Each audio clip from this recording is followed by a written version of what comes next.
Здравейте, слънчеви хора, дано да се чува. Надявам се всичко да е наред, защото наистина не знам какво става. Фейсбук не показва съобщенията. При мен вчера беше всичко наред, но защо се включвам така днес? И искам да обясня някои неща, които хората не знаят, не са наясно. А когато не знаеш, ти няма как да знаеш и как да постъпиш, не можеш да направиш разлика. И искам тази вечер да обясня разликата между магия и между това, че ви нападат тъмните ложи, така ще го нарека. Това са тъмните сили, тъй като тук напоследък наистина нападат доста тъмни сили хората, и най-вече децата, защото децата, знаете, че са много светла енергия, много чиста енергия. Те в момента са най-чистата енергия от всички нас. И затова нападат тях, като ги подлъгват, уж да играят, уж за нещо и после започват да ги тормозят. И вие е хубаво да знаете как да постъпите, защото пред тези деца остава травма. И ако вие не се намесите, непрекъснато започва да ги притесняват всеки ден през ден и докато пораснат продължава да ги притесняват. Това им взимат от тяхната енергия. Но искам да направя една разлика, за да може наистина да знаете кога е магия направено и насочено срещу вас, кога наистина са тези тъмни ложи, защото се бъркат нещата. И аз наистина искам вие да сте осведомени и наистина да знаете. Точно за това го правя този лайв. Какво е магия? Има много видове магия. Първо започвам с нея. Магията е целенасочена. Точно определено на вас или на даден човек. Но тя е насочена точно към човека, към определения човек. И когато е направена магия, дали било по снимка, дали било на някакъв предмет, каквото и да било, това е магия. Това е изказване на думи, това е ритуал, който се прави. Когато се обърка ритуала, жената не е много наясно с тези енергии, тогава става наистина страшно. И даже и хора с ножове са се опитвали да самоубиват и така нататък. Затова внимавайте къде ходите. Не веднъж съм го казвала. Преценявайте хората, за да не стават обърквания. Наистина има и много добри, това не го отричам. Но има и хора, които наистина заради пари се правят, че могат. Така, когато е вид магия, това значи, че вие започвате да се чувствате недобре. Започвате винаги да сте изморени. Винаги да сте в лошо настроение. Все да ни ви върви. Особено ако е пък направено да нямате пари, да ни ви върви в живота, да се разбие бизнес. Тогава всичко става много бързо за провала. И тук наистина трябва да вземете много бързо мерки, за да може да прекратите това нещо, тази енергия да не е разрушителна. И наистина трябва да намерите човек, който разбира. Не вярвайте на всички. Сега много често слушам, ама аз ходих на църква, там попа ми пя и така нататък. Не е лошо да се ходи на църква. Не е лошо да се казват молитви, макар че тук ще отворя само една скоба. Не всяка молитва може да ви помогне. Молитвите са определено за какво да ви помогнат, но не всяка една молитва може да ви помогне. Запомнете го това. Когато отидете на църква, да, психическо успокоение, да, но не може да развали църквата магия. Бъдете по-наясно, бъдете как да го кажа, по-отворени,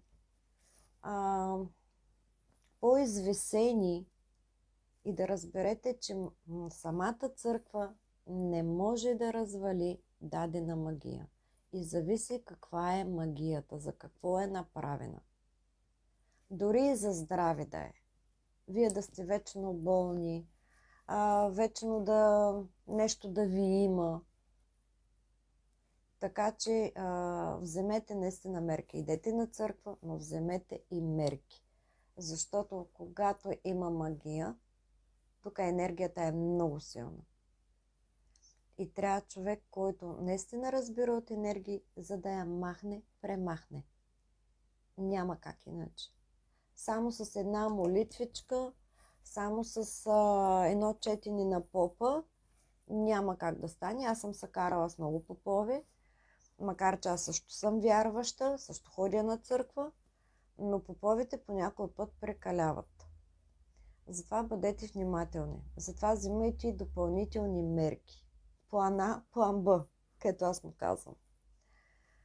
Но когато усетите, че нещо има, проверете. И започнете, допитайте се до един, втори, трети. Дали им съвпада всичко това, което ви казва. И вижте кой може да ви помогне от тези хора. Не разчитайте само на един. Не разчитайте. Защото даже наскоро ми казаха една жена, която уж разваляла, как ги е забатачила хората. Така че идете на няколко човека. Нека да си кажат и те какво виждат. Какво трябва да се направи. И чак тогава решете. Не се просто е така отдавайте само на един човек. Разберете, че магията не е шега работа. Много често съм срещала магия за смърт. И затова ние хората се самоубиваме, особено българите, просто сме се самоубиваме сами. Когато е за бизнеса ви, когато е за нещо да не ви върви, магии се правят от завист. Защото много често ми задават въпроса, ама защо? Защото хората завиждат. Дори да не живеете кой знае какъв живот, но нещо на тях им е харесало, което те го нямат и започват да ви го правят. Така че взимайте бързо решения и бързо действайте, защото колкото повече се бавите, толкова по-зле, толкова по-трудно се маха. Така за магиите, те са различни, много видови са, няма да се спирам на тях. Правила съм специално такъв лайв само за магиите, по какъв начин се правят, колко вида магии има и така нататък. Може да върнете назад и да видите за това нещо. Сега, искам да обърна много голямо внимание за нападение от черните лъжи, които най-вече нападат децата. И не само децата, големите също нападат, но тъй като децата са с по-чиста енергия, както казах, нападат най-вече тях. Те не могат да се защитат, те не могат да кажат какво точно се случва и как се случва. Затова вие трябва да бъдете много внимателни, специално сега тези дни, а и по принцип, когато детето започне да е неспокойно, когато започне да прави чупки, стойки, които не са присъщи на него, обърнете внимание, тук има тъмна сила, която тормози детето и не му дава покой. Разберете, че после децата ги е страх да заспят, да не би това чудовище да дойде и да започне да го тормози. Това остава една травма за детето. Да, много хора не вярват. Много хора вярват, но не смеят да говорят за това. Не знам защо не се говори, не знам защо хората наистина се предпазват и не искат да знаят как да се оправят. Примерно една клиентка ми вика Аз просто си казах, ми това ще мини, и това ще мини, и това ще мини. Да, ще мини. Но те взимат това, което си е ваше. Те взимат това, те да се хранат, а вие оставате после като парцали и така нататък. И може и заболяване да има и всичко, защото те ви взимат нещо ценно от вас. За децата има мантри, има различни неща, които може да защитите детето си. Така че взимайте бързо мерки. Веднага трябва да се реагира, когато се види, че детето се гърчи, че казва не искам да играя с тебе.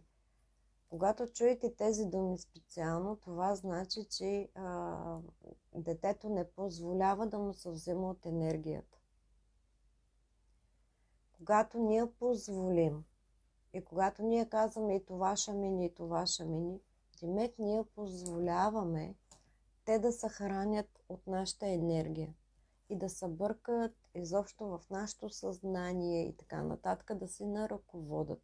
Ние даваме разрешение дали допускаме тези черни ложи или не. Ето тук ни е свободната воля. Ние да дадем или да не дадем разрешение. Ето аз ще ви кажа случай, който моята внучка съм ме преспивала с мантра, като беше бебе. Тая мантра не съм я пяла сигурно 2-3 години. И когато се наложи да я пея, тя пееше с мен. Разберете, че когато има децата нужда, те също си помагат. Но вие сте тези, които трябва да им помогнете първо, за да може да си помогнат и те. Защото те наистина не знаят как. Те ги гонят, обаче не знаят как. Даже едното животно се обърна срещу мен и ми вика, ще умреш. Но това да не ви плаши. Не се страхувайте от тях. Когато вие допуснете някакъв страх, това значи, че вие ги допускате до себе си. Не трябва да ви е страх. Нищо не може да ви направят, когато не ви е страх. Нищо не могат да ви направят. Запомнете го това. Но допуснете ли страх? До там бяхте. Вие сте победени. Просто сте победени. Борите се с всичка сила, защото те не пускат така случайно нещо, което могат да ядат и да растат, естествено. Колкото ядат, толкова повече растат. И после стават по-трудни за побеждаване. Така че това също в курса, който ще направя, ще наблегнем на тези неща, които ще ви помогнат, защото не знам дали мога да ги кажа и да кажа всичко тук, затова го правим и този курс, за да можем наистина да ви помогнем, за да можем наистина да ви покажем и да ви кажем как, по какъв начин. На вас както ви е удобно, както ви идва отвътре да действате. Също така в книгата ми съм описала за енергийните вампири и съм дала толкова много практики. Дала съм молитви, които да се казват. Така че, мили хора, не се оставяйте някакви същества да ви тормозят децата и вас. Разберете, че има разлика между магията и нападението на такива черни ложи. Правете разлика и действайте. Не се оставяйте. И дори майки и бащи, вие сте тези. Няма друг, който да дойде да ви помогне за децата. Вие сте тези, които трябва да се грижите за тях. И аз много пъти съм си и мислила и съм си задавала въпроса, хората вместо да искат да си помогнат, като бърза помощ, да знаят и така нататък, да вложат някакви пари в себе си, те предпочитат да си купят голям телевизор. Или нещо материално, където могат винаги да го купят, но знанието няма как да се купи. Знанието не всеки ще ви го даде. разберете ме правилно, че дори да знаят много хора, те не го казват какво знаят. Те крият. Те си го остават за себе си. Други хора, които не знаят или са прочели нещо, те не много лаят. Макар, че никой не искам да обиждам, но е точно така. Той, който не знае, най-много лае. Факт. Така че, ако искате, тук не смея, наистина не смея да кажа доста неща от това, което наистина искам да кажа. Давам практики, които са по-лесни и като за бърза помощ за вас, но не всичко мога да дам тук.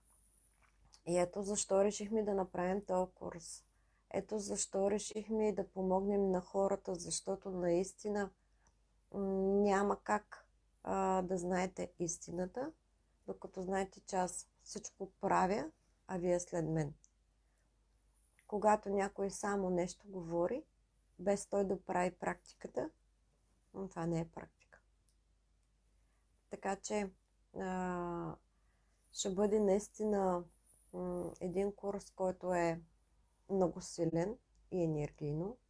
Много голямо изчистване ще падне на всички блокажи, които възпират в живота, защото ние сме натъпкани с разни блокажи, разни неща, които дори да виждаме нещо, ние не му обръщаме внимание.